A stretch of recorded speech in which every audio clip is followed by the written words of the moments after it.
निलयां श्रीराजराजेश्वरीं श्रुतिस्मृतिपुराणानाम् आलयं करुणालयं नमामि भगवत्पादशङ्करं लोकशङ्करं।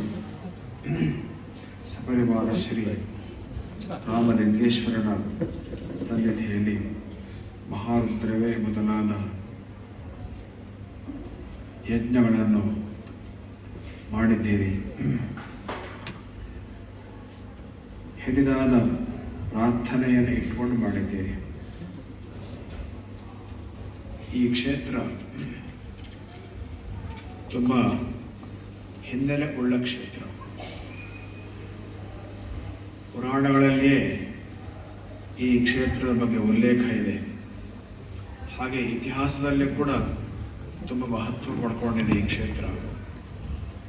ಒಂದು ಕ್ಷೇತ್ರದಲ್ಲಿ ರಥೋತ್ಸವ, ಆಗಮೋಕ್ತ ಬಲಿ, ಹಾಗೆ ಪೂಜಾದಿಗಳಿಗೆ ವಿವಿಧ ಉಪಾಧಿವಂತರು, ದೇವರ ಸೇವೆಗೋಸ್ಕರ ಬಿಟ್ಟಿರುವ ಭೂಮಿ, ಇವೆಲ್ಲ ಇದೆ ಅಂತಂದ್ರೆ ಅದು ತುಂಬ ಹಿಂದಿನಿಂದಲೂ ವೈಭೋಪಿತ ನಡ್ಕೊಂಡು ಬಂದಂತಹ ಕ್ಷೇತ್ರ ಎಂದು ಅರ್ಥವಾಗ್ತದೆ. ರಾಮಲಿಂಗೇಶ್ವರ ಕ್ಷೇತ್ರಕ್ಕೆ ಅವೆಲ್ಲವೂ ಇದೆ. ರಥೋತ್ಸವ, ಆಗಮೋಕ್ತ ಬಲಿ, ಹಾಗೆ ವಿವಿಧ ಉತ್ಸವಗಳು, ವಿವಿಧ ಉಪಾಧಿವಂತರು, ರಾಜರುಗಳು ದೇವರ ಸೇವೆಗೋಸ್ಕರ ಬಿಟ್ಟಿರುವ ಜಮೀನಿನ ಹಳೆಯ ಒಂದು ಇತಿಹಾಸ ಅವೆಲ್ಲ ಇದೆ. ಹೀಗಾಗಿ ಪ್ರಾಚೀನ ಕ್ಷೇತ್ರ, ಆದ್ದರಿಂದ ಹೆಚ್ಚು ಶಕ್ತಿ ಇರುವ ಕ್ಷೇತ್ರ. ಯಲ್ಲಾಪುರ ಸೇವೆಯ ಅಷ್ಟೇ ಅಲ್ಲ, ಯಲ್ಲಾಪುರ ತಾಲೂಕಿನ ಶಿವಕ್ಷೇತ್ರಗಳ ಅತ್ಯಂತ ಮೂರ್ಧನ್ಯವಾದ ಕ್ಷೇತ್ರ ರಾಮಲಿಂಗೇಶ್ವರ ಕ್ಷೇತ್ರ. ಅವನ ಸನ್ನಿಧಿಯಲ್ಲಿ ರೋಗವನ್ನು ಗುಣಮಾಡು ಎಂಬ ಪ್ರಾರ್ಥನೆಯಲ್ಲಿ ಈ ಎಲ್ಲ ಕಾರ್ಯಕ್ರಮಗಳು ನಡೆದಿವೆ. ರೋಗವನ್ನು ಗುಣಮಾಡುವುದರಲ್ಲಿ ಭಗವಂತ ಶಿವ ಅವರು ಎತ್ತಿದ ಕೈ. ರೋಗಕಂಟಕವಾದ ವಿಷವನ್ನು ನಿವಾರಣೆ ಮಾಡಿದವ ನಾವು. ಸಾಗರ ಮಥನದ ಕಾಲದಲ್ಲಿ ಅಮೃತಕ್ಕೋಸ್ಕರ ಮಥನ ಮಾಡ್ತಾ ಇದ್ದಾರೆ ದೇವತೆಗಳು ಮತ್ತೆ ಅಸುರರು. ಆದರೆ ಕಾಲಕೂಟ ವಿಷ ಹೊರಗೆ ಬಂದ್ಬಿಡ್ತು. ಆ ವಿಷ ಕ್ಷಣ ಕ್ಷಣಕ್ಕೂ ಹರಡುತ್ತಾ ಇದೆ. ಇನ್ನು ಅನೇಕ ಜೀವಗಳನ್ನು ಬಂದು ತೆಗೆದುಕೊಳ್ಳುತ್ತದೆ ಅನ್ನುವ ಸ್ಥಿತಿ ಬಂತು. ಎಲ್ಲ ಕಡೆ ಹಾಹಾಕಾರ ಎದ್ದು ಬಿಡ್ತು. ಒಬ್ಬ ಕವಿ ವರ್ಣನೆ ಮಾಡ್ತಾನೆ ಈ ಸ್ಥಿತಿಯನ್ನು. ದೃಷ್ಟಾಂತೋಸ್ತು ಅಕ್ಷರು ಗಣಮಭಿ ಪ್ರಕ್ರಾಂತ ವಾದಾಮಿಥೋ ಏರ್ವಾಡ ಕತಿವಾರ ಸಂತಿ ಭುವನೆ ಭಾರಾದಿವ ಕೇವಲಂ ನಿಷ್ಕ್ರಾಂತೆ ಗರಲೆ ಧೃತೆ ಸುರಗಣೆ ನಿಶ್ಚೇಷ್ಟತೆ ವಿಷ್ಟಪೆ ಮಾ ಭೈಷ್ಟೇತಿ ವಿರಾಧಿರ ವಿರಾಸಧುರಿಯೋ ದೇವ ತಮೇವ ಸ್ತುಮಃ ಅಂತ. ಎಲ್ಲ ದೇವತೆಗಳು ಕಂಗಾಲಾಗ್ಬಿಟ್ಟಿದ್ದಾರೆ, ಓಡ್ತಾ ಇದ್ದಾರೆ. ಆ ಕವಿ ಹೇಳ್ತಾನೆ, ಎಷ್ಟೊಂದು ದೇವತೆಗಳಿದ್ದು ಏನ್ ಪ್ರಯೋಜನ, ಎಲ್ಲ ಬರೀ ಭಾರವೇ ಆಯ್ತು ಇವರೆಲ್ಲ ಇದ್ದದ್ದು. ಆದ್ರೆ ಆ ಶಿವ ಮಾತ್ರ ಹಾಗಲ್ಲ, ಯಾರು ಹೆದರಬೇಡಿ ನಾನು ನೋಡ್ಕೊಳ್ತೇನೆ ಅಂತ ಅಭಯವನ್ನು ಕೊಟ್ಟು ಆ ಕಾಲಕೂಟ ವಿಷವನ್ನು ತಾನು ಕುಡಿದ. ಆ ಮೂಲಕ ಲೋಕಕ್ಕೆ ಮಂಗಲವನ್ನು ಉಂಟು ಮಾಡಿದ. ಹಾಗಾಗಿ ಅವನನ್ನ ಶ್ರೀಕಂಠ, ಶತಿಕಂಠ, ನೀಲಕಂಠ ಹೀಗೆಲ್ಲ ಕರೀತಾರೆ. ಹಾಗಾಗಿ ಅವನ ಸೇವೆ ಈ ರೀತಿಯ ಉಗ್ರವಾದ ವ್ಯಾಧಿಗಳು ಬಂದಾಗ ಮಾಡಬೇಕಾದದ್ದು ಅತ್ಯಂತ ಯೋಗ್ಯ. ಪ್ರತಿನಿತ್ಯವೂ ರುದ್ರಾನುವಾಕ್ಯವನ್ನು ಹೇಳಿ ಇಲ್ಲಿ ಪೂಜೆಯನ್ನು ಮಾಡ್ತಾ ಇದ್ದಾರೆ, ಒಂದು ದಿವಸ ತಪ್ಪಲಿಲ್ಲ.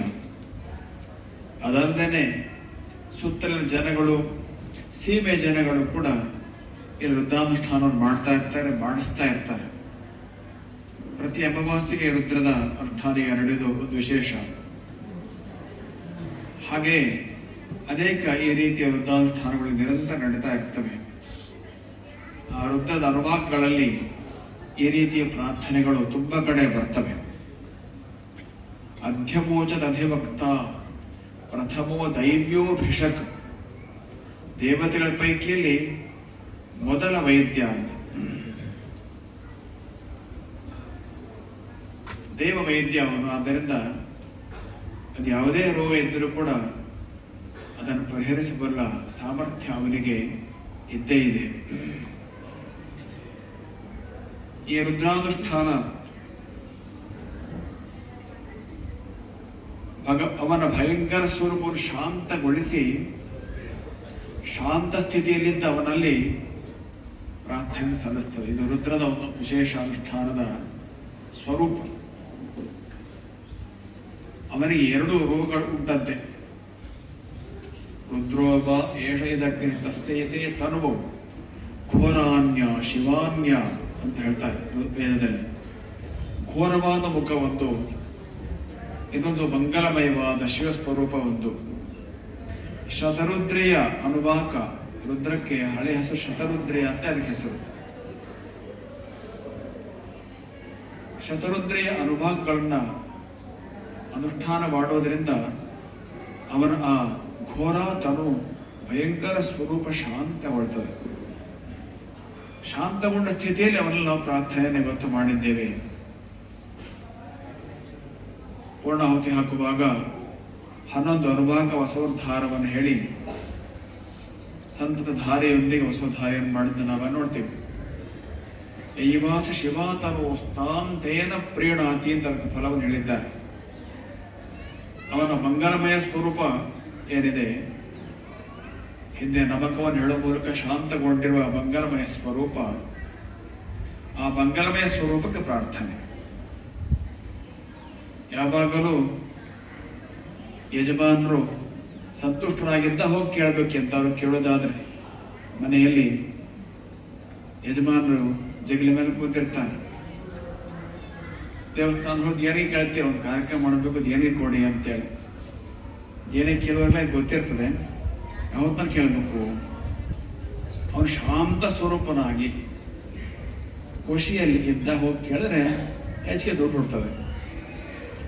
ಸ್ವಲ್ಪ ಬೇಸರದಲ್ಲಿದ್ದ ಕೇಳಿ ಬೈ ಕಳಿಸ್ಬಿಡ್ತಾರೆ, ಹೋಗೋಣ ನಿಂತ ಉದ್ಯೋಗ ಹೋಗೋಣ ಅಂತ ಕಳಿಸ್ಬಿಡ್ತಾರೆ. ಹಾಗೆ ಇದು ಕೂಡ ಅವನು ತನ್ನ ರುದ್ರ ಸ್ವರೂಪವನ್ನು ಕಳೆದುಕೊಂಡು ಶಾಂತ ಸ್ವರೂಪನಾಗಿದ್ದಾಗ ಅವನು ಪ್ರಾರ್ಥನೆ ಮಾಡಿಕೊಳ್ಬೇಕು.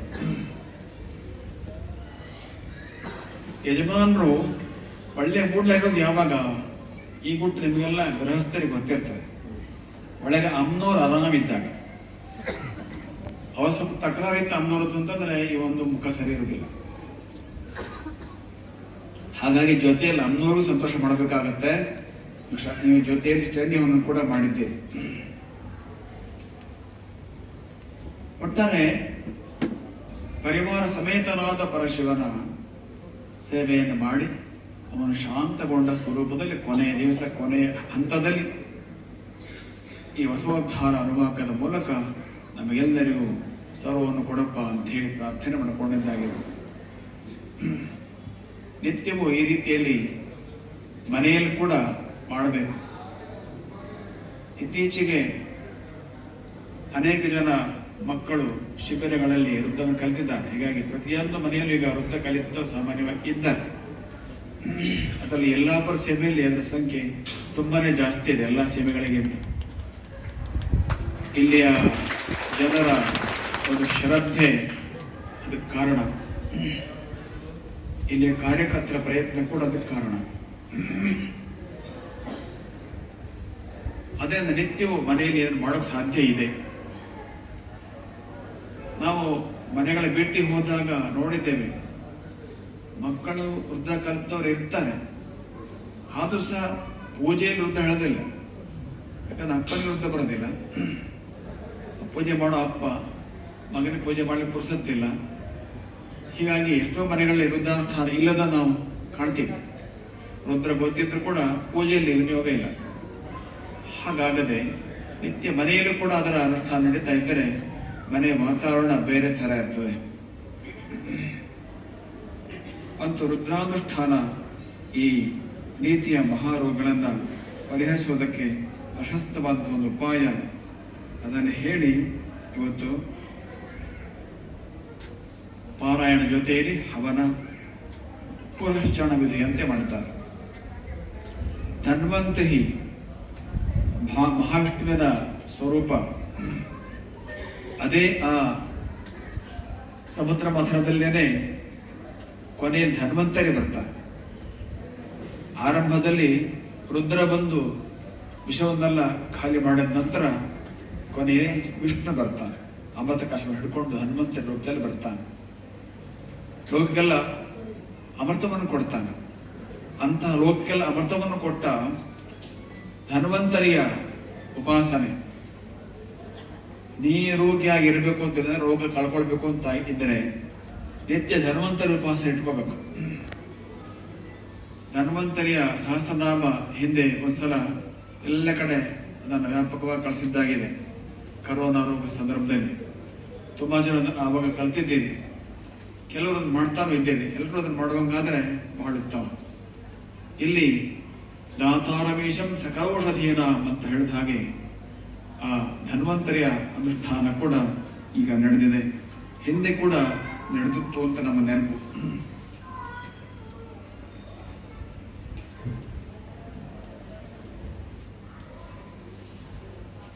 ಎಲ್ಲ ಕಾರ್ಯಕ್ರಮಗಳು ಕೂಡ ಅಗ್ನಿಯಲ್ಲಿ. ಯಾಕಂತಂದ್ರೆ ನಮಗೆಲ್ಲರಿಗೂ ಮೂಲ ದೇವರು ಅಗ್ನಿ. ಅಗ್ನಿರ್ದೇವೋ ದ್ವಿಜಾತೀನ. ಯಾವುದೇ ದೇವತೆಗಳನ್ನ ಅಗ್ನಿಯಲ್ಲಿ ಆವಾಹನೆ ಮಾಡಿ ಆರಾಧನೆ ಮಾಡಬಹುದು. ಯಾವುದೇ ದೇವತೆಯನ್ನು ಒಬ್ಬ ಬ್ರಾಹ್ಮಣನಲ್ಲಿ ಆವಾಹನೆ ಮಾಡಿ ಆರಾಧನೆ ಮಾಡಬಹುದು. ಮನುಷ್ಯರಲ್ಲಿ ಬ್ರಾಹ್ಮಣ ಸಕಲ ದೇವತಾಮಯ. ಹಾಗೇನೆ ಅಗ್ನಿಯಲ್ಲಿ ಯಾವುದೇ ದೇವತೆಯನ್ನ ಆವಾಹನೆ ಮಾಡಿ ಆರಾಧನೆ ಮಾಡಬಹುದು. ಹಾಗಾಗಿ ಅಗ್ನಿ ಎಲ್ಲ ದೇವತೆಗಳ ಒಂದು ಆವಾಸ ಸ್ಥಾನ. ಅವನಲ್ಲಿ ಎಲ್ಲ ಕಾರ್ಯಕ್ರಮಗಳು ಆಗ್ತವೆ. ಈ ರೀತಿಯ ಅಗ್ನಿಯ ಉಪಾಸನೆ ಹಿಂದೂ ಧರ್ಮದಲ್ಲಿ, ವೈದಿಕ ಧರ್ಮದಲ್ಲಿ ಇದ್ದ ಹಾಗೆ ಪ್ರಪಂಚದ ಬೇರೆ ಧರ್ಮಗಳಲ್ಲಿ ಇಲ್ಲ. ತುಂಬಾ ಹಳೆ ಕಾಲದಲ್ಲಿ ಕೆಲವು ಬೇರೆ ದೇಶಗಳಲ್ಲಿ ಅಗ್ನಿ ಉಪಾಸನೆ ಇತ್ತು ಅಂತ ಹೇಳ್ತಾರೆ. ಅದು ಈಗಿಲ್ಲ. ಮತ್ತೆ ಹಿಂದೆ ಇದ್ದ ಕಾಲದಲ್ಲೂ ಈ ವೈಭವ ಇರಲಿಲ್ಲ. ಇಷ್ಟು ವಿಸ್ತಾರವಾದ ಯಜ್ಞಕ್ರಮ ಇರಲಿಲ್ಲ. ಅದರಿಂದ ಭಾರತೀಯರ, ಅದರಲ್ಲೂ ಹಿಂದೂಗಳ ವೈದಿಕ ಧರ್ಮದಲ್ಲಿ ಅಗ್ನಿಯ ಮೂಲಕ ಹವಿಸ್ಸನ ಅರ್ಪಣೆ, ದೇವತೆಗಳ ಸಂತುಷ್ಟಿ ಮಾಡುವಂತಹದ್ದು ಬಹಳ ವಿಶೇಷ. ಇವತ್ತು ನಾವು ನೋಡ್ತಾ ಇದ್ದೇವೆ, ಇಲ್ಲಿ ಒಂದ್ ಕಡೆ ವೈದಿಕರು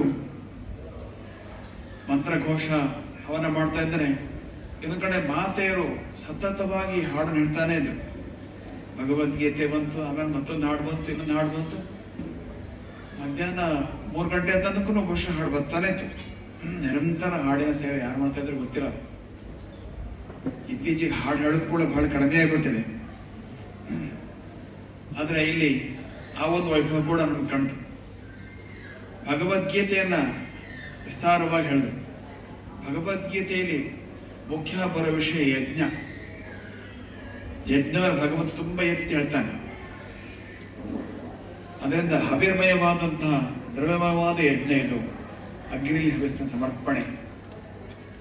ಅದು ನಡೆದು ಈ ಕಾರ್ಯಕ್ರಮಗಳೆಲ್ಲೂ ನಡೆದಿದ್ದಾವೆ. ಕೇವಲ ಪಠನ ಅಥವಾ ಪೂಜೆ ಅಷ್ಟಕ್ಕೆ ಸೀಮಿತ ಆಗದೆ ಅಗ್ನಿ ಹವಿಸ್ಸಿನ ಸಮರ್ಪಣೆ. ಹಾಗಾಗಿ ಇದರ ಪ್ರಯೋಜನ ವ್ಯಾಪಕವಾಗಿ ಆಗೇ ಆಗ್ತದೆ.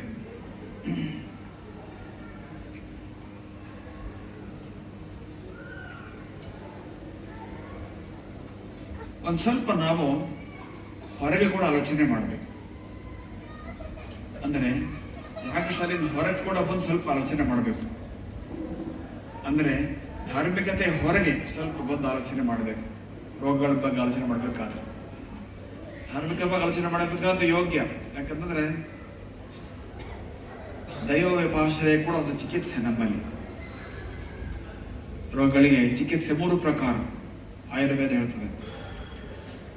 ಯುಕ್ತಿ ವ್ಯಪಾಶ್ರಯ, ದೈವ ವ್ಯಪಾಶ್ರಯ ಮತ್ತು ಸತ್ವಾವಜಯ. ಯುಕ್ತಿ ವ್ಯಪಾಶ್ರಯ ಅಂತಂದ್ರೆ ಔಷಧಿ, ಶಸ್ತ್ರಚಿಕಿತ್ಸೆ ಇವೆಲ್ಲ ಯುಕ್ತಿ ವಿಪಾಶನೆ. ದೈವ ವಿಪಾಶನೆ ಅಂತಂದ್ರೆ ದೇವತೆಯನ್ನೇ ಆಶ್ರಯಿಸುವುದು, ದೇವರನ್ನು ಪ್ರಾರ್ಥನೆ ಮಾಡಿಕೊಳ್ಳುವುದು. ಬೇರೆ ಬೇರೆ ರೋಗಗಳಿಗೆ ಬೇರೆ ಬೇರೆ ದೇವತೆಗಳ ಆರಾಧನೆ ಹೇಳಿದ್ದಾನೆ. ಬೇರೆ ಬೇರೆ ಮಂತ್ರಗಳು, ಬೇರೆ ಬೇರೆ ದ್ರವ್ಯಗಳಿಂದ ಹವನಗಳು, ಅವೆಲ್ಲ ದೈವೋಪಾಶ್ರಯ. ಇನ್ನೊಂದು ಸತ್ವಾವಜಯ, ಅಂದ್ರೆ ಸತ್ವಗುಣವನ್ನ ಬೆಳೆಸಿಕೊಳ್ಳುವುದು. ಯೋಗ ಸಾಧನೆ ಮೂಲಕ, ಭಕ್ತಿ ಸಾಧನೆ ಮೂಲಕ ಸತ್ವಗುಣ ಅತಿಯಾಗಿ ಜಾಗೃತ ಮಾಡಿಕೊಂಡಾಗ ರಜೋಗುಣ ತಾನ ಕಡಿಮೆ ಆಗ್ಬಿಡ್ತದೆ. ರಜೋಗುಣವೇ ಅನೇಕ ರೋಗಗಳಿಗೆ ಮೂಲ. ಹಾಗಾಗಿ ಆ ಮೂಲಕ ರೋಗದಿಂದ ಕಡಿಮೆ ಮಾಡಿಕೊಳ್ಳೋದು ಇನ್ನೊಂದು ವಿಧ. ಒಟ್ಟು 3 ಪ್ರಕಾರ. ಅದರಲ್ಲಿ ದೈವೋಪಾಶ್ರಯ ಕೂಡ ಸೇರಿದೆ. ಅಂದರೆ ದೇವರನ್ನು ಆಶ್ರಯಿಸುವಂತಹದ್ದು ಅತ್ಯಂತ ಸರಿಯಾದದ್ದು, ಪ್ರಶಸ್ತವಾದ್ದು, ನಾವೆಲ್ಲರೂ ಆದ್ಯತೆ ಕೊಡಬೇಕಾದ. ಆದರೂ ಒಂದು ಹೆಜ್ಜೆ ಹೊರಗು ಬಂದು ನಾವು ಆಚರಣೆ ಮಾಡಬೇಕು. ಇವತ್ತು ನಮ್ಮ ಜೀವನ ಕ್ರಮದಲ್ಲಿ ಏನು ತೊಂದರೆಯಾಗಿದೆ, ಇದು ಕೂಡ ರೋಗ ಕಾರಣ ಆಗಿರ್ತದೆ. ಹಿಂದಿನ ಜನ್ಮದ ಕರ್ಮಗಳು ಕೂಡ ಕಾರಣದ ನಾಲ್ಕಲ್ಲಿ ಹೇಳಿದ್ದಾರೆ. ಕರ್ಮ ವಿಭಾಗ ಅನ್ನುವ ಗ್ರಂಥವನ್ನು ತೆಗೆದು ನೋಡಿದ್ರೆ ರೋಗದ ಲಕ್ಷಣ ಹಿಡ್ಕೊಂಡು ಅಲ್ಲಿ ಪುಸ್ತಕ ತೆಗೆದು ನೋಡಿದ್ರೆ ಯಾವ ಹಿಂದಿನ ಕರ್ಮದಿಂದ ಹಂಗಾಗಿದ್ದು ಕಂಡಿಡಬಹುದು. ಇವೆರಡರ ಜೊತೆಯಲ್ಲಿ ಹವನ ಮತ್ತೆ ಈ ರೀತಿ ಜ್ಯೋತಿಷ್ಯ ಎರಡು ಹೊರತಾಗಿ ಮೂರನೇದಾಗಿ ನಾವು ನಮ್ಮ ಇಂದಿನ ಜೀವನ ಕ್ರಮವನ್ನು ಕೂಡ ಸ್ವಲ್ಪ ನೋಡ್ಕೋಬೇಕು. ಅದ್ರಲ್ಲಿ ನಾವೆಲ್ಲ ತುಂಬಾ ತಪ್ಪಿದ್ದೇವೆ. ನಮ್ಮ ನಿತ್ಯ ಜೀವನದಲ್ಲಿ ಪ್ರಾಚೀನ ಆಚರಣೆಗಳೆಲ್ಲ ಹಿಂದೆ ಸರಿದ್ಬಿಟ್ಟಿದ್ದಾವೆ. ಅದು ಹಿಂದೆ ಸರಿಯೋಕೆ ಶುರುವಾಗಿದ್ದು ಇವತ್ತಿನ ಎಣ್ಣೆ ಅಲ್ಲ, 3-4 ತಲೆಮಾರಿನಿಂದಲೇ. ಹಾಗ ನಮಗೆ ಅನಿಸೋದೇ ಇಲ್ಲ ನಾವು ಪ್ರಾಚೀನ ಆಚರಣೆ ಹಿಂದೆ ಹೋಗ್ತಾ ಇದ್ದೇವೆ ಅಂತ ಅನಿಸೋದೇ ಇಲ್ಲ. ಅಪ್ಪನ ಹೆಂಗೆ ಮಾಡಿದೆ, ನಾನು ಹೆಂಗೆ ಮಾಡ್ತೇನೆ, ವಿಶೇಷ ಅಜ್ಜ ಹೆಂಗೆ ಮಾಡಿದ ನಾನು ನೋಡಿದ್ದೇನೆ, ಮತ್ತೆ ಹೆಂಗೆ ನಾನು ಏನ್ ಪ್ರಾಚೀನತೆ ಪಟ್ಟಿದ್ದೇನೆ ಅಂತ ಹಿಂಗೆ ಕೇಳ್ತಾನೆ. ಆದ್ರೆ ಎಷ್ಟೋ ಪ್ರಾಚೀನತೆ ಗೊತ್ತಿರದಂತೆ ಸಹಜವಾದ ವಾತಾವರಣದಿಂದೋ ಅಥವಾ ಇನ್ನೇನು ಅನಿವಾರ್ಯತೆಯಿಂದೋ ಪ್ರಾಚೀನತೆ ಹಿಂದೆ ಸರಿದು ಹೋಗ್ತಾ ಇದೆ. ಆಧುನಿಕತೆ ಬಂದು ನಮ್ಮನ್ನು ಆವರಿಸಿಕೊಳ್ತಾ ಇದೆ ಜೀವನದ ಎಲ್ಲ ಹಂತಗಳಲ್ಲಿ. ಈ ಆಧುನಿಕತೆಯ ಆವರಣ ನಮ್ಮನ್ನು ಆವರಿಸಿಕೊಳ್ತಾ ಇದೆಯಲ್ಲ, ಇದರ ಅನೇಕ ಅಂಶಗಳು ಕ್ಯಾನ್ಸರ್ ರೋಗಕ್ಕೆ ಕಾರಣವಾದ ಅಂಶಗಳಿದ್ದಾವೆ. ನಾವು ತಿನ್ನುವ ಆಹಾರ, ಬಳಸುವ ಔಷಧಿ, ಹಾಗೆ ನೀರು, ಗಾಳಿ ಇತ್ಯಾದಿಗಳೆಲ್ಲ ಅನೇಕ ದೋಷಪೂರಿತ ಹಾಕೊಂಡಿದ್ದಾವೆ. ಆಗಲೇ ಹೇಳಿದ್ರಲ್ಲಿ ಈಗ 1000 ಹತ್ತಿರದ ವಾತಾವರಣ ಇರೋದ್ರಿಂದ ಹೆಚ್ಚು ಅದೊಂದು ಕಾರಣ ಖಂಡಿತಕ್ಕೂ ಇದ್ದೇ ಇದೆ. ಆದರೆ ಅದು ನಮ್ಮ ಕೈನಲ್ಲಿ ಇಲ್ಲ, ಈಗ ಅದು ದಾಟ್ ಹೋಗಿದೆ. ಉಳಿದಂತೆ ಜೀವನ ಕ್ರಮದಲ್ಲಿ ನಾವು ಅನೇಕ ತಪ್ಪುಗಳನ್ನು ದಿನಾಲು ಮಾಡ್ತಾ ಇದ್ದೇವೆ. ಒಂದು, ವ್ಯಾಯಾಮ ಕಡಿಮೆ, ವಿಚಾರ ಜಾಸ್ತಿ. ಹಿಂದಿನ ತಲೆಮಾರು ಹೇಗಿದ್ರು, ವಿಚಾರ ಕಮ್ಮಿ, ವ್ಯಾಯಾಮ ಜಾಸ್ತಿ ಇತ್ತು ಅವರಿಗೆ. ಅಂದ್ರೆ ತಲೆಗೆ ಭಾರ, ಚಿಂತೆ, ಉದ್ವೇಗ ಕಡಿಮೆ ಇತ್ತು, ಶರೀರ ವ್ಯಾಯಾಮ ಜಾಸ್ತಿ ಇತ್ತು. ನಮಗೆ ಹಾಗಲ್ಲ. ಇಲ್ಲಿಂದ ದೊಡ್ಡ ಹೋಗಲಿಕ್ಕೂ ಮೋಟರ್ ಸೈಕಲ್ ಬೇಕು. ಸೈಕಲ್ ಹೊಡೆದ್ರು ಕೂಡ ಯಾರಿಲ್ಲ ಈಗ. ಸೈಕಲ್ ಹೊಡೆದ್ರು ಅದು ಕೂಡ ಸ್ವಲ್ಪ ವ್ಯಾಯಾಮ ಇರ್ತಿತ್ತು. ಅದು ಸೈಡ್ ಯಾರಿಗೂ ಇಲ್ಲ, ಯಾರ ಮೇಲೆ ಸೈಕಲ್ ಇಲ್ಲ. ಅಷ್ಟು ನಾವು ವ್ಯಾಯಾಮ ಕಡಿಮೆ ಮಾಡ್ಕೊಂಡಿದ್ದೀವಿ. ಹಾಗೇನೆ ತಲೆಗೆ ಚಿಂತೆ ಹಿಂದೆ ಇಷ್ಟಿರಲಿಲ್ಲ. ಕನಿಷ್ಠ ಪಕ್ಷ ಬಸ್ನಲ್ಲಿ ಹೋಗುವಾಗಲಾದ್ರೂ ಅಷ್ಟೊತ್ತು ಖಾಲಿ ಕೂತ್ಕೊಂಡಿರ್ತಾ ಇದ್ದೆ. ಈ ಬಸ್ನಲ್ಲಿ ಹೋದವ್ರು ಸಹಿತ ನಮ್ಮ ಜೊತೆ ಪ್ರಾಣ ಪಿಶಾಚಿ ಬೆನ್ನಿ ಬರ್ತದೆ, ಅಲ್ಲಿ ಕೂಡ ಬಿಡಲ್ಲ. ಹೀಗೆ ನಿರಂತರ ಉದ್ವೇಗ, ಚಿಂತೆ ಇದ್ದೇ ಇರ್ತದೆ. ಇದು ತಲೆಗೆ ವಿಪರೀತ ಭಾರ. ಹಾಗೆ ಮೈಗೆ ವ್ಯಾಯಾಮ ಕಡಿಮೆ. ಇದೇ ಅನೇಕ ರೋಗಗಳಿಗೆ ಕಾರಣವಾಗಬಹುದು. ಇದನ್ನ ಎಲ್ಲ ಆಧುನಿಕ ಮತ್ತು ಪ್ರಾಚೀನ ವೈದ್ಯರು ತುಂಬಾ ಘಂಟಾಘೋಷವಾಗಿ ಹೇಳ್ತಾರೆ. ಹಾಗೆ ಆಹಾರದಲ್ಲಿ ನಿಯಮಗಳ ತೀವ್ರ ಉಲ್ಲಂಘನೆ ಆಗ್ತಾ ಇದೆ ನಮ್ಮ ಜೀವನದಲ್ಲಿ. ಹವ್ಯಕರು ಹಾಲು ಬಜಿ ಸೇರಿಸಿ ಊಟ ಮಾಡ್ತೀರಿ, ಎಲ್ಲರ ಮೊದಲು ಹಂಗೆ ಇದೆ ಅಲ್ಲ.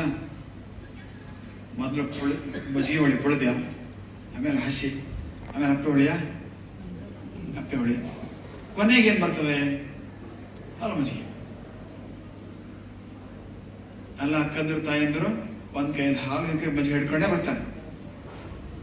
ಅದು ಸರಿಯಾದ ಕ್ರಮ ಅಲ್ಲ. ಮಧ್ಯಾಹ್ನ ಮಜ್ಜಿಗೆನೆ, ಸಾಯಂಕಾಲ ಹಾಲೆ. ಇದು ಸಣ್ಣ ಉದಾಹರಣೆ ನಮಗೆ. ಈ ತರದ ಆಹಾರದ ತಪ್ಪುಗಳು ನಮ್ಮಲ್ಲಿ ಹಳ್ಳಿ ಜೀವನದಲ್ಲಿ ಕೂಡ ತುಂಬಾ ಬಂದ್ಬಿಟ್ಟಿದ್ದಾವೆ. ಪ್ರಾಚೀನ ವೈದ್ಯಶಾಸ್ತ್ರದ ಪ್ರಕಾರ ಹೊಟ್ಟೆ ಸ್ವಲ್ಪ ಹೊತ್ತು ಹಸಿವು ಖಾಲಿ ಇದ್ರೂ ಅಡ್ಡಿಲ್ಲ. ಹೊಟ್ಟೆಲಿ ಮೊದಲೇ ಆಹಾರ ಇರಬೇಕಾದ್ರೆ ಮತ್ತೆ ಆಹಾರ ಹಾಕ್ಬಾರ್ದು. ತಂದ್ಕೊಳ್ಳಿ, ಸ್ವಲ್ಪ ಹೊತ್ತು ಹೊಟ್ಟೆಲಿ ಹಸಿವೆ ಇದ್ರೂ ಅಡ್ಡಿಲ್ಲ.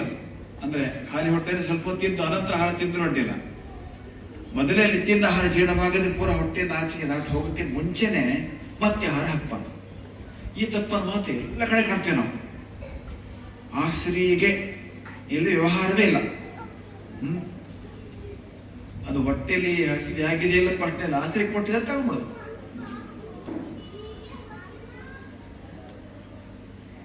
ಇದು ಅನೇಕ ರೋಗಗಳಿಗೆ ಕಾರಣ. ಯಾಕಂದ್ರೆ ಅರ್ಧ ಜೀರ್ಣ ಆಗಿರುವ ಆಹಾರ ಒಳಗೆ ಇರ್ಬೇಕಾದ್ರೆ ಮತ್ತೆ ಆಹಾರ ಹಾಕಿದ್ರಿಂದ ಏನಾಗ್ತದೆ ಅಂತಂದ್ರೆ ಅರ್ಧಮರ್ಧ ಜೀರ್ಣವಾದ ಅನ್ನವೇ ಮುಂದೆ ಹೋಗ್ತದೆ. ಅದನ್ನೇ ಆಮ ಎಂಬುದಾಗಿ ಆಯುರ್ವೇದ ಶಾಸ್ತ್ರ ಹೇಳ್ತಾರೆ. ಆ ಆಮದಿಂದಲೇ ಅನೇಕ ರೋಗಗಳು ಬರ್ತವೆ. ಅರ್ಬುದ ಕೂಡ ಸೇರ್ತವೆ ಅವರಿಗೆ.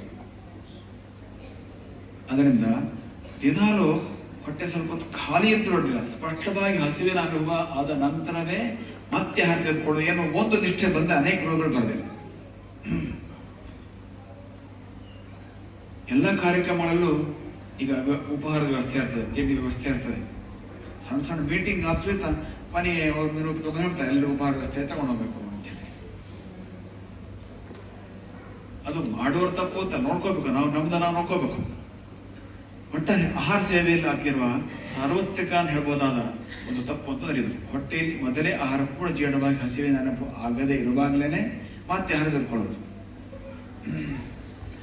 ಆಧುನಿಕ ವಿಜ್ಞಾನ ಹೆಚ್ಚು ಹೊತ್ತು ಹಸಿವಿನಲ್ಲಿ ಇರಬಹುದು ಅಂತ ಹೇಳ್ತದೆ. ಪ್ರಾಚೀನ ವೈದ್ಯಕೀಯ ವಿಜ್ಞಾನ ಆಯುರ್ವೇದ ಹಸಿವಿನ ಸ್ವಲ್ಪ ಹೊತ್ತಿರೋದು ಒಳ್ಳೆಯದು ಅಂತ ಹೇಳ್ತದೆ. ಆ ಸ್ವಲ್ಪ ಹೊತ್ತಿರೋದ್ರ ಬಗ್ಗೆ ಆಧುನಿಕ ವೈದ್ಯರು ಕೂಡ ಒಪ್ಪಿಕೊಡ್ತಾರೆ. ಅದರಿಂದ ಹಸಿವಿನ ಅನುಭವ ಆದ ನಂತರ ಆಹಾರ ತೆಗೆದುಕೊಳ್ಳುವಂಥ ಒಂದು ರೀತಿಯಲ್ಲಿ ನಮ್ಮ ಆಹಾರದ ವೇಳಾಪಟ್ಟಿಯನ್ನು ಹಾಕಿಕೊಂಡ್ರೆ ಎಷ್ಟೋ ರೋಗ ನಾವು ತಡೆಗಟ್ಟಬಹುದು.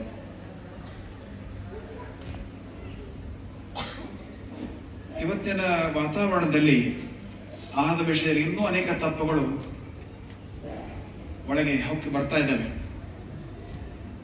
ಶಾಕಾಹಾರ ಹಿಂದೆ ಹೋಗ್ತಾ ಇದೆ, ಮಾಂಸಾಹಾರ ಮುಂದೆ ಬರ್ತಾ ಇದೆ. ಹಳ್ಳಿಗಳೆಲ್ಲ ಮೊದಲು ಮಾಂಸಾಹಾರದ ಅಂಗಡಿಗಳು ಇರ್ತಿರ್ಲಿಲ್ಲ. ಪ್ರತಿಯೊಂದು ಸಣ್ಣ ಸಣ್ಣ ಹಳ್ಳಿಯಲ್ಲೂ ಮಾಂಸಾಹಾರದ ಅಂಗಡಿಗಳಿದ್ದಾವೆ.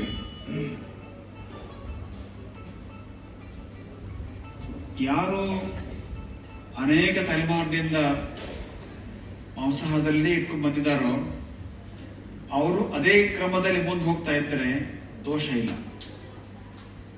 ಆದ್ರೆ ಯಾರು ಶಾಕಾಹಾರಿಗಳಾಗಿ ಬಂದಿದ್ದಾರೋ ಅವರು ಮಾಂಸಾಹಾರಕ್ಕೆ ಹೋಗ್ತಾ ಇದ್ದಾರೆ ಇವತ್ತಿನ ಪತ್ತದು. ಅದಕ್ಕೆ ಶಾಲೆಗಳು ಕೂಡ ಇವತ್ತು ಪ್ರೋತ್ಸಾಹ ಸಿಗ್ತಾ ಇದ್ಬಿಟ್ಟೆ, ಕೋಳಿ ಮೊಟ್ಟೆ ವಿತರಣೆ. ಹೀಗಾಗಿ ನಿಧಾನಕ್ಕೆ ಸಮಾಜ ಮಾಂಸಾಹಾರದ ಕಡೆ ಹೋಗ್ತಾ ಇದೆ.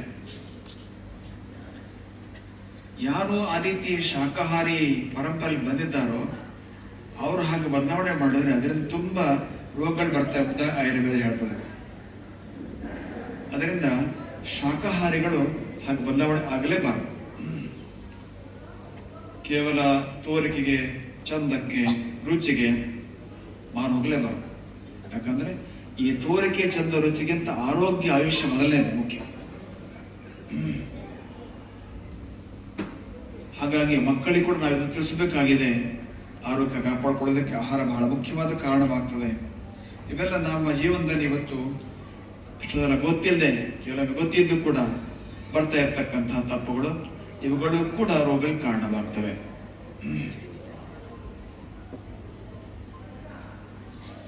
ಈ ತರದ ತಪ್ಪುಗಳನ್ನ ಆಯುರ್ವೇದ ಪ್ರಜ್ಞಾಪರಾಧ ಅಂತ ಕರೀತಿದೆ. ಪ್ರಜ್ಞಾಪರಾಧ ಅಂದ್ರೆ ಗೊತ್ತಿದ್ದು ಮಾಡುವ ತಪ್ಪು. ನನಗೆ ಗೊತ್ತಿರ್ತದೆ ಇದರಿಂದ ಒಳ್ಳೇದಿಲ್ಲ ಅಂತ ಹೇಳಿ, ಆದ್ರೂ ಏನೋ ಒಂದು ಕ್ಷಣದ ಆಸಕ್ತಿಯಿಂದ, ಒಂದು ಕ್ಷಣದ ಆಸೆಯಿಂದ ತಪ್ಪುಗಳು ಮಾಡಿಬಿಡ್ತಾರೆ ಎಲ್ಲರೂ. ಹಾಗೆ ಮಾಡದೆ ಅದರ ಎಚ್ಚರಿಕೆಯನ್ನು ತಂದುಕೊಂಡ್ರೆ ಅದರಲ್ಲಿ ಅನೇಕ ರೋಗಗಳು ನಾವು ಬರೆದಿದ್ದು ಹೋಗಬಹುದು. ನಿತ್ಯ ವ್ಯಾಯಾಮ, ಸೂರ್ಯ ನಮಸ್ಕಾರ ಬಹಳ ಮುಖ್ಯ. ಅದನ್ನ ದಿನಾಲು ಮಾಡ್ತಾ ಇದ್ದರೆ ಅನೇಕ ರೋಗಗಳು ನಾವು ತಡೆಗಟ್ಟಬಹುದು. ಅಂತೂ ನಾವು ದೈವ ವಿಪಾಶ್ರಯದ ಒಂದು ಪ್ರಯತ್ನ ಮಾಡಿದ ಹಾಗೇನೆ ಈ ರೀತಿಯ ನಿತ್ಯ ಜೀವನದಲ್ಲಿ ಒಂದಷ್ಟು ಪರಿಷ್ಕಾರ ಮಾಡಿಕೊಂಡ್ರೆ ಅದೆಂದು ಕೂಡ ಇನ್ನಷ್ಟು ನಾವು ಗೆಲ್ತೀವಿ ಅನ್ನೋದು ನಮ್ಮ ಮಾತಿನ ಆಶಯ. ಬೇಗಾದ ಅಣುಸ್ಥಾವರದ ವಾತಾವರಣದ ಒಂದು ಪ್ರಭಾವ ಇದೆ ಅಂತ ಹೇಳಿ ಅನೇಕ ತಜ್ಞರು ಹೇಳ್ತಾ ಇದ್ದಾರೆ. ಅದಿದ್ರೂ ಸಹ ನಾವು ಇದನ್ನು ಗೆಲ್ಲುವುದಕ್ಕೆ ಈ ರೀತಿ ಉಪಯೋಗ ಮಾಡಿಕೊಂಡು ಗೆಲ್ಲುವ ಸಾಧ್ಯ ಇದೆ. ಅನೇಕ ಕಡೆ ಈ ತರದ ಅನುಭವಗಳು ಬಂದಿದ್ದಾವೆ. ಪರಿಸರ ಮಾಲಿನ್ಯ ಇದ್ರೂ ಕೂಡ ನಿತ್ಯವೂ ಈ ರೀತಿಯಲ್ಲಿ ಭಜನೆ, ಸೂರ್ಯ ನಮಸ್ಕಾರ, ಅಗ್ನಿಹೋತ್ರ ಇವುಗಳನ್ನು ಮಾಡ್ತಾ ಇದ್ದಿದ್ದರಿಂದ ಪರಿಸರದ ಯಾವುದೇ ಪ್ರಭಾವ ಆಗದೇ ಇದ್ದಂಥ ಉದಾಹರಣೆಗಳು ತುಂಬಾ ಕಡೆ ಇದ್ದಾವೆ. ಅದರಿಂದ ಬೇಕಾದ ವಾತಾವರಣ ಇದ್ಬಿಟ್ಟು ಹಾಗೆ ಊರು ಬಿಟ್ಟು ಹೋಗೋದಂಗೆ ನಾವೆಲ್ಲ ಮೇಲೆ ಅದು ಹಿಂಗೆ ಚಿಂತೆ ಮಾಡೋ ಅವಶ್ಯಕತೆ ಇಲ್ಲ. ಅದಕ್ಕೇನು ಪ್ರತಿಯೊಬ್ಬರದ ಒಟ್ಟು ಬೇಕೋ ಸಮಯ ಬಂದಾಗ ಪ್ರತಿಯೊಬ್ಬ ಒಡ್ಡೋಣ ಕೈಗಾಣಿಸ್ತವದ ಬಗ್ಗೆ. ಆದರೆ ನಮ್ಮ ಜೀವನದಲ್ಲಿ ನಾವು ಆಹಾರ ಪದ್ಧತಿಯಲ್ಲಿ ಈ ರೀತಿ ಸುಧಾರಣೆ ಮಾಡಿಕೊಳ್ಳೋದು, ವ್ಯಾಯಾಮ ಇಟ್ಟುಕೊಳ್ಳೋದು, ಹಾಗೆ ನಿತ್ಯವೂ ರುದ್ರ ಪುರುಷ ಆರಾಧನೆ ಇಟ್ಕೊಳ್ಳೋದು, ಇವುಗಳು ನಾವು ಇಟ್ಕೊಂಡು ಅಂತಂದ್ರೆ ಗೆಲ್ಲಿ ಸಾಧ್ಯ ಇದೆ. ಇವತ್ತು ನೀವು ಸೀಮೆಯ ಅಥವಾ ತಾಲೂಕಿನ ಎಲ್ಲ ಜನರು ಸೇರಿ ಅತ್ಯಂತ ಶ್ರದ್ಧೆಯಿಂದ ಈ ಕಾರ್ಯಕ್ರಮವನ್ನು ಮಾಡಿದ್ದೀರಿ. ನಿತ್ಯ ಇದೇ ರೀತಿ ಮನೆಯಲ್ಲಿ ಕೂಡ ಮಾಡ್ತಾ ಇದ್ದರೆ ಖಂಡಿತ ಆ ರೋಗಗಳು ಉಪಶಮನ ಆಗ್ತದೆ. ಹಾಗಾಗಲಿ. ಈ ಕ್ಯಾನ್ಸರ್ ಅಥವಾ ಹೃದಯಾಘಾತ ರೋಗ ಅನ್ನೋದು ನಮ್ಮ ಊರಿನಲ್ಲಿ ಜಾಸ್ತಿ ಆದ ನಮ್ಮ ಹೆಚ್ಚು ಗಮನಕ್ಕೆ ಬರ್ತದೆ. ನಮ್ಮ ಸೇವೆಯಲ್ಲಿ ಜಾಸ್ತಿ ಆದ ನಮ್ಮ ಗಮನಕ್ಕೆ ಬರ್ತದೆ. ಹೊರಗೆ ಕೂಡ ಜಾಸ್ತಿ ಆಗಿದೆ. ಹಾಗೆ ತಿಳ್ಕೊಬೇಡಿ, ಹೊರಗೆ ಇದು ಏನು ಜಾಸ್ತಿ ಆಗಿಲ್ಲ ತಗೋಬೇಡಿ, ಹೊರಗೆ ಕೂಡ ಜಾಸ್ತಿ ಆಗಿದೆ, ತುಂಬಾ ಕಡೆ ಜಾಸ್ತಿ ಆಗಿದೆ. ನೀವು ಪತ್ರಿಕೆಯಲ್ಲಿ ಓದಿರ್ಬೋದು ಕ್ಯಾನ್ಸರ್ ರೋಗ ಎಲ್ಲ ಕಡೆ ಜಾಸ್ತಿ ಆಗಿದೆ ಅಂತ ಹೇಳಿ ಹಾಗಾಗಿ ವರದಿಗಳು ಬರ್ತಾ ಇರ್ತವೆ. ಹಾಗೆ ಹೃದಯಾಘಾತವೂ ಹಾಗೇನೆ. ಇಡೀ ಪ್ರಪಂಚದಲ್ಲಿ ಸಣ್ಣ ವಯಸ್ಸಿನ ಹೃದಯಾಘಾತಕ್ಕೆ ಹೆಚ್ಚು ಒಳಗಾಗ್ತಾ ಇದ್ದಾರೆ ನಮ್ಮ ದೇಶದಲ್ಲಿ. ಇಡೀ ಪ್ರಪಂಚದ ಅತ್ಯಂತ ಹೆಚ್ಚು ನಮ್ಮ ದೇಶದಲ್ಲಿ. ಹಾಗಾಗಿ ಬೇರೆ ಕಡೆಗೂ ಈ ಸಮಸ್ಯೆ ಇದೆ. ಕೈಗಾದವರು ನಾವು ವಾದ ಮಾಡಲಿಕ್ಕೆ ಅವರು ಹೇಳ್ತಾರೆ. ಆದರೂ ಇಲ್ಲಿ ಸ್ವಲ್ಪ ಜಾಸ್ತಿ ಇದೆ ಅಂತ ಲೆಕ್ಕ, ಯಾಕಂದ್ರೆ ಅಂಕಿಅಂಶಗಳು ಹಾಗೆ ಹೇಳ್ತವೆ. ಅದಕ್ಕಾಗಿ ಅವ್ರಿಗೆ ವಿರೋಧ ಒಡ್ಡೋಣ. ಆದರೆ ವೈಯಕ್ತಿಕ ಜೀವನದಲ್ಲಿ ನಾವು ಈ ರೀತಿಯ ಸುಧಾರಣೆಗಳು ನಾವು ಜೊತೆ ಮಾಡ್ಕೊಂಡು ಅಂತಂದ್ರೆ ಈಗಲೂ ಗೆಲ್ಲಕ್ಕೆ ಸಾಧ್ಯ ಇದೆ. ಅಡಿಕೆಗೆ ರೋಗ, ಇದರಲ್ಲೂ ಕೂಡ ದೈವೋಪಾಶ್ರಯದ ಅಗತ್ಯ ಇದೆ, ಹಾಗೆ ಉಪಯೋಗ ಮಾಡುವುದು ಅಗತ್ಯ ಇದೆ. ಅಡಿಕೆಗೆ ರೋಗ, ಅಡಿಕೆ ನಮ್ಮ ಜೀವ. ಇಷ್ಟೊಂದು ಧಾರ್ಮಿಕ ಕಾರ್ಯಕ್ರಮ ಎಲ್ಲ ಆಗ್ತಾ ಇದ್ದಾರೆ ಅದರ ಆಧಾರದ ಮೇಲೆ. ಹಾಗಾಗಿ ಅದನ್ನು ರಕ್ಷಣೆ ಮಾಡ್ಕೊಳ್ಳೋದಕ್ಕೆ ಪ್ರಯತ್ನ ಅಗತ್ಯ ಇದೆ. ದೇವರ ಶರಣ ಹೋಗೋದು ಕೂಡ ಅದರಲ್ಲಿ ಬಹಳ ಮುಖ್ಯವಾದ ಉಪಾಯ. ಯಾಕಂದ್ರೆ ಹಿಂದೆ ಈ ರೀತಿಯ ಬೆಳೆಗಳಿಗೆ ಆಪತ್ತು ಬಂದಾಗ ದೇವರ ಅನುಗ್ರಹ ನಾವು ದಾಟಿದ್ದೇವೆ. ತುಂಬಾ ವರ್ಷಗಳ ಹಿಂದೆ, ಬಹುಶಃ ಒಂದು 4 ದಶಕಗಳಷ್ಟು ಹಿಂದೆ, ಮೆಣಸಿನ ಬಳ್ಳಿ, ಅಂದ್ರೆ ಕಾಳು ಮೆಣಸು, ಅದಕ್ಕೊಂದು ರೀತಿಯ ರೋಗ, ಸಾರ್ವತ್ರಿಕ ಬರ ಶುರುವಾಯಿತು. ಈಗ ಪೂಜ್ಯ ಗುರುಗಳಿದ್ರು, ಅವರಿದ್ದು ರುದ್ರದ 4ನೇ ಮಂತ್ರ, ಯಾಗಶುಂ ಗಿರಿಶಂತ ಹಸ್ತೆ, ಈ 2 4 ಮತ್ತು 5ನೇ ಮಂತ್ರ, ಅದನ್ನ ಅನುಷ್ಠಾನ ಮಾಡಿ ಅಂತ ಒಂದು ವಿಧಾನವನ್ನ ಮಠದಲ್ಲಿ ಪ್ರಿಂಟ್ ಮಾಡಿಸ್ಕೊಟ್ರು. ಆ ಕಾಲದಲ್ಲೇನೆ ಎಲ್ಲ ಕಡೆ ನಡೀತಾವೆ. ಆಮೇಲೆ ಆ ಪತ್ನಿನ ಹೊರ ಬಂದ್ವಿ. ಈ ರೀತಿ ಉದಾಹರಣೆಗಳು ಆಗಿದ್ದಾವೆ. ಅದರಿಂದ ಬೆಳೆಗೆ ತೊಂದರೆ ಬಂದಾಗ ಕೂಡ ಅವನನ್ನು ಆಶ್ರಯಿಸೋದು ಅತ್ಯಂತ ಯುಕ್ತವೇ. ಹಾಗೆ ನಮ್ಮ ಕೃಷಿಯಲ್ಲಿ ಏನು ಸುಧಾರಣೆ ಆಗಬೇಕು ಅನ್ನೋದು ನೋಡ್ಕೋಬೇಕು. ಕೃಷಿಯಲ್ಲಿ ಇವತ್ತು ನಾವು ಭೂಮಿಯ ಸಾರವನ್ನು ಕಳ್ಕೊಳ್ತಾ ಇದ್ದೀವಿ. ಭೂಮಿಯ ಸಾರ ಕಳ್ಕೊಂಡಿದ್ದದ್ದು ಕೂಡ ಎಲಚುಕ್ಕಿ ರೋಗ ಮುಖ್ಯವಾದ ಕಾರಣ ಅಂತ ತಜ್ಞರು ಹೇಳ್ತಾ ಇದ್ದಾರೆ. ಭೂಮಿಯ ಸಾರ ಯಾಕೆ ಕಳ್ಕೊಂಡಿದ್ದೀವಿ? ಅವೈಜ್ಞಾನಿಕವಾದ ರೀತಿಯಲ್ಲಿ ಗೊಬ್ಬರ ಬಳಕೆ ಬಹಳ ಮುಖ್ಯವಾದ ಕಾರಣ. ವೈಜ್ಞಾನಿಕವಾದ ರೀತಿ ಬಳಕೆ ಮಾಡಿದ್ರೆ ಹಾಗಾಗೋದಿಲ್ಲ. ತಜ್ಞರ ಸಲಹೆ ಸರಿಯಾಗಿ ಪಡೆದು ಮಾಡಿದ್ರೆ ಹಾಗಾಗೋದಿಲ್ಲ. ಅಥವಾ ಜೈವಿಕ ಇಂಧನಗಳನ್ನು ಬಳಕೆ ಮಾಡಿದ್ರೆ, ಅಂದ್ರೆ ದಡ್ಡಿ ಗೊಬ್ಬರ ಅಥವಾ ಬೇರೆ ಬೇರೆ ಜೈವಿಕ ಇಂಧನ ಬಳಕೆ ಮಾಡಿದ್ರು ಕೂಡ ಹಾಗಾಗೋದಿಲ್ಲ. ರಾಸಾಯನಿಕ ಬಳಕೆಯನ್ನ ಮಾಡಿದಾಗ, ಅದನ್ನು ಅವೈಜ್ಞಾನಿಕವಾಗಿ ಮಾಡಿದಾಗ ಈ ಸಮಸ್ಯೆ ಆಗ್ತದೆ. ಇವತ್ತು ತುಂಬಾ ನಾವು ಹಾಗೆ ಮಾಡ್ಕೊಂಡಿದ್ದೀವಿ. ನಾವು ಬೇರೆ ಬೇರೆ ಕಡೆ ನೋಡ್ತೀವಲ್ಲ, ಬೆಳಸಿವಿ ಕಡೆ ಹೋಗ್ತೀವಿ, ಅಲ್ಲಿ ಅಂತೂ ಇದು ವಿಪರೀತ. ಸುಮ್ಮನೆ ನಾವು ಅವರ ಅಡಿಕೆ ಗಿಡದ ಸಾಲಿನೊಳಗೆ ಹಿಂಗೆ ಇಳಿದು ಹೋದ್ ಸಾಕು, ಹೆಜ್ಜೆ ಇಟ್ಟರು ಸಹಿತ ನಮ್ಮ ಕಾಲಿಗೆ ರಾಸಾಯನಿಕ ಗೊಬ್ಬರ ತಾಕ್ತದೆ. ಈ ರೀತಿಯಲ್ಲಿ ಅಧಿಕ ಆದಾಯದ ಒಂದೇ ದೃಷ್ಟಿ ಇಟ್ಟುಕೊಂಡು ಅತಿಯಾಗಿ ಅವೈಜ್ಞಾನಿಕ ರಸಗೊಬ್ಬರ ಬಳಕೆ ಇದೆಯಲ್ಲ, ಇದು ಭೂಮಿಯ ಸಾರನ್ನು ತುಂಬಾ ಹಾಳು ಮಾಡಿದೆ. ಅದು ಕೂಡ ಈ ರೋಗ ಕಾರಣ ಎಂಬಂತ ತಜ್ಞರು ಹೇಳ್ತಾ ಇದ್ದಾರೆ. ಹಾಗೆ ಕೃಷಿ ಪದ್ಧತಿಯಲ್ಲಿ ಕೂಡ ನಾವು ಸುಧಾರಣೆ ಆಗಬೇಕಾದ ಅವಶ್ಯಕತೆ ಇದೆ. ಜೈವಿಕ ಇಂಧನಗಳನ್ನ ಬಳಕೆ ಮಾಡಿಕೊಳ್ಳುವಂತಹ ಬಗ್ಗೆ ನಾವು ಹೆಚ್ಚು ಪ್ರಯತ್ನ ಮಾಡಬೇಕು. ಮನೆಯಲ್ಲಿ ಗೋಶಾಲೆ ಇದ್ದರೆ ಇವೆಲ್ಲ ಬರ್ತವೆ. ಅನೇಕ ಮನೆ ಗೋಶಾಲೆ ಇಲ್ಲ ಅನ್ನೋ ಸ್ಥಿತಿ ಬಂದಿದೆ. ಇದು ಕೂಡ ಒಂದು ನಾವಾಗ ಹೇಳ್ತಾ ಇರುವ ನಮ್ಮ ಜೀವನದಲ್ಲಿ ಪ್ರಮುಖವಾದ ಒಂದು ಬದಲಾವಣೆ. ಎಲ್ಲ ನಾವು ವಿಷಯಗಳನ್ನು ಅರ್ಥ ಮಾಡಿಕೊಂಡು ನಮ್ಮ ಜೀವನ ಸರಿಪಡಿಸಿಕೊಂಡ್ರೆ ಅದರಿಂದ ಕೂಡ ನಾವು ಸುಧಾರಣೆ ಆಗಲಿಕ್ಕೆ ಸಾಧ್ಯ ಇದೆ. ಮತ್ತೆ ನಿಮ್ಮ ರಾಮಲಿಂಗೇಶ್ವರ ಅತ್ಯಂತ ದಿವ್ಯವಾದ ಸಾನ್ನಿಧ್ಯ ಇದೆ ಇಲ್ಲಿ. ಅವನ ನಿತ್ಯ ನಿರಂತರ ಧ್ಯಾನ, ಅವನ ಪೂಜೆ, ಅವನ ಉಪವಾಸ ನಡೀತಾ ಇರಬೇಕು ಜೀವನದಲ್ಲಿ. ಶಂಕರ ಭಗವತ್ಪಾದ ಹೇಳ್ತಾರೆ, ಚಂದ್ರೋದ್ಭಾಸದ ಶೇಖರೇ ಸ್ಮರಹರೇ ಗಂಗಾಧರೇ ಶಂಕರೇ ಸರ್ಪೈರ್ಭೂಷಿತ ಕಂಠಕಟ ವಿವರೇ ನೇತ್ರೋತ್ಥ ವಿಶ್ವಾಧರೇ ತ್ವಂತಿತ್ವಕ್ಕದ ಸುಂದರಾಂ ಪರದರೆ ತ್ರೈಲೋಕ್ಯ ಸಾರೇ ಹರೇ ಮೋಕ್ಷಾರ್ಥಂ ಕುರುಚಿತ್ತ ವೃತ್ತಿವಖಿಲ ಅನ್ಯೇಸ್ತು ಕಿಂ ಕರ್ಮಭಿ. ಭಗವಂತನ ಸಂಪೂರ್ಣ ಆಕಾರ ಕೊಟ್ಬಿಟ್ಟಿದಾರಲ್ಲಿ. ಚಂದ್ರಶೇಖರ, ಗಂಗಾಧರ, ಹಾಗೆ ಮೃಗಚರ್ಮ ಒಂದು ಧರಿಸಿದವನು, ಹಾಗೆ ತನ್ನ 3ನೇ ಕಣ್ಣಿನಿಂದ ಕಾಮವನ್ನು ಜಯಿಸಿದವನು, ಅಂಥ ಆ ಶಿವನ ಆಕಾರವನ್ನು ಮನಸ್ಸು ಸರಿಯಾಗಿ ತಂದುಕೊಂಡು ಧ್ಯಾನ ಮಾಡಿದ್ರೆ ಎಷ್ಟೋ ಮನಸ್ಸಿಗೆ ಆದಿ ವ್ಯಾಧಿಗಳು ನಿವಾರಣೆ ಆಗ್ತವೆ. ಜೊತೆಯಲ್ಲಿ ಮೋಕ್ಷ, ಅದು ಬಹಳ ಮುಖ್ಯವಾದಂಥ ಪುರುಷಾರ್ಥ, ಆ ಸಾಧನೆ ಕೂಡ ಆಗ್ತದೆ. ಅವನ ನಿರಂತರ ಧ್ಯಾನ ಉಪಾಸನೆಗಳು ವೈಯಕ್ತಿಕ ಹಾಗೂ ಸಾಮೂಹಿಕ ದಯಗಳನ್ನು ಬೆಳೀಲಿ. ಹಾಗೂ ಈ ರೀತಿ ರೋಗಗಳನ್ನು ಭಗವಂತನ ಕೃಪೆಯಿಂದ, ಆ ಶ್ರೀಕಂಠನ ಕೃಪೆಯಿಂದ ಈ ಎಲ್ಲ ವಿಷಯಗಳನ್ನು ನಾವು ದಾಟೋಣ ಅಂಥೇಳಿ ಹಾರೈಸ್ತೇವೆ. ಈ ಕಾರ್ಯಕ್ರಮಕ್ಕೆ ಸೀಮೆಯವರು ಹಾಗೂ ಈ ಪ್ರದೇಶದವರು ತುಂಬ ದುಡಿದಿದ್ದೀರಿ. ತುಂಬಾ ಜನ ಗೃಹಸ್ಥರು ಕೂಡ ಭಾಗವಹಿಸಿದ್ದಾರೆ. ಭಾರತದ ಸಂಖ್ಯೆಯಲ್ಲಿ ಸೀಮೆ ಗೃಹಸ್ಥರು ಸೇವೆ ಭಾರತ ಮಾಡಿ ಕೂಡ ಸೇರ್ಕೊಂಡಿದೆ ಅಂತ ಗೊತ್ತಾಯ್ತೀವಿ. ಯಲ್ಲಾಪುರ ಸೀಮೆಯಲ್ಲಿ ಗೃಹಸ್ಥರಿಗೂ ವೈದಿಕ ಬಹಳ ಅಂತರ ಇಲ್ಲ. ಗೃಹಸ್ಥರು ಸುಮಾರು ಎಲ್ಲ ಇದೇ ತರ ಆಚರಣೆ ರುದ್ರ ಎಲ್ಲ ಬರೋರು ಇರ್ತಾರೆ.